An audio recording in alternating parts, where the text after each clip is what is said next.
और जल्दी जल्दी हमने किसी ना किसी तरह मैंने मम्मी को मनाना था कि हमें ये सर्जरी कराना है, क्योंकि पहले ही आंको टीम ने हमें ये क्लियरली बता दिया था कि yes this is the cancer in second stage और हमें जल्द से जल्द कोई डिसीजन लेना है।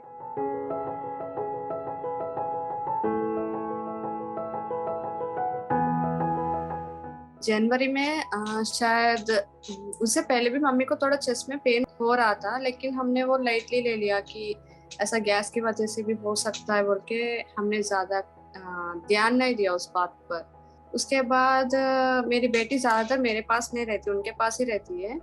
तो उनकी मेरी बेटी की हाथ ऐसा लग गया शायद उन पर, तो उसे दर्द बढ़ गया, मतलब थोड़ा और दर्द ज्यादा होने लगा उन्हें।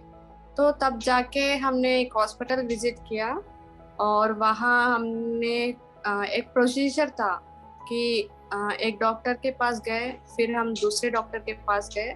ऐसे एक ही हॉस्पिटल में हम 3 डॉक्टर के पास गए और बहुत सारे टेस्ट करने के लिए कहा था हमें। कुछ ब्लड टेस्ट भी था, अल्ट्रासाउंड भी था। ये सब देखने के बाद डॉक्टर ने फिर हमें एक और टेस्ट करने के लिए कहा, वो है मेमोग्राम।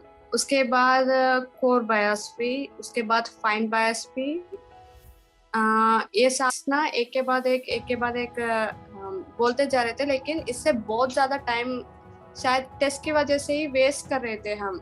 और ये मेरे हस्बैंड ने पहली रिपोर्ट देखने के बाद उनके फ्रेंड से पूछा कि ऐसा है, तो उन्होंने कहा कि ये शायद कैंसर हो सकता है, आप देर मत कीजिए, जल्दी कीजिए और जल्द से जल्द किसी अच्छे से डॉक्टर को दिखाइए, किसी कैंसर स्पेशलिस्ट को। लेकिन जिस हॉस्पिटल में हम चेक कर रहे थे वो कैंसर केयर नहीं था। के बाद सुनने के बाद मैं बहुत ज्यादा डर गई थी कि ये सच में कैंसर हो सकता है।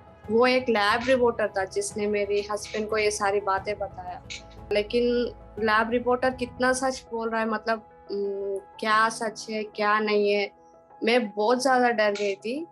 और उसके बाद मैंने आंको टीम को अप्रोच किया, मतलब ऐसे साइट्स रिसर्च कर रही थी और जितना उस वक्त हमने टेस्ट करवाए थे कोर बायोप्सी और फाइन बायोप्सी के साथ, हमने सारी रिपोर्ट्स आंको टीम को भेजा। मैंने उस वक्त कल्पना मैम थी, मैम ने कहा कि ये कैंसर का सेकेंड स्टेज है, जितना वो देख सकती है अपनी टीम से पूछकर यही बताया कि कैंसर है और वो सेकेंड स्टेज पे है। मैं बहुत ज़्यादा डर गई थी।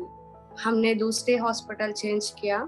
वहाँ जाकर डॉक्टर युगेंद्र रेड्डी ने कहा कि हम देर नहीं कर सकते, लास्ट एक फाइनल टेस्ट है पेट स्कैन टेस्ट, उसके बाद हम देखेंगे और सीधा हम प्रोसीड करेंगे ट्रीटमेंट के लिए।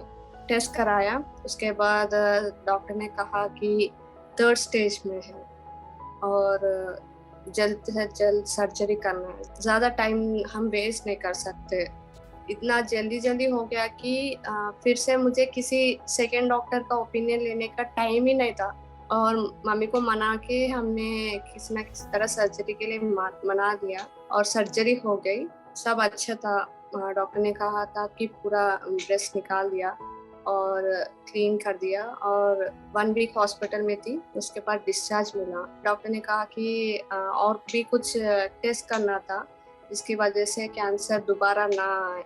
कीमोथेरेपी बहुत ज़रूरी है, कीमो ज़रूर लेना है। और हम कीमोथेरेपी के लिए गए थे। कुछ फाइनेंशियल इश्यूज भी था, ऑन्को टीम की सपोर्ट थी।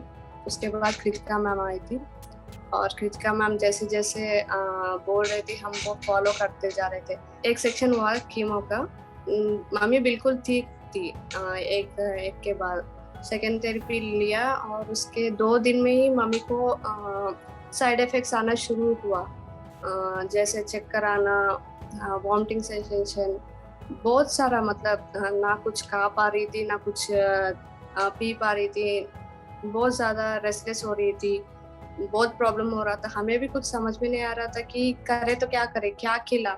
खाना तो ज़रूरी है क्योंकि अच्छे से खाए तो मेडिसिन अच्छा इफेक्ट करेगा, नहीं खाए तो मम्मी और कमज़ोर हो जाएगी।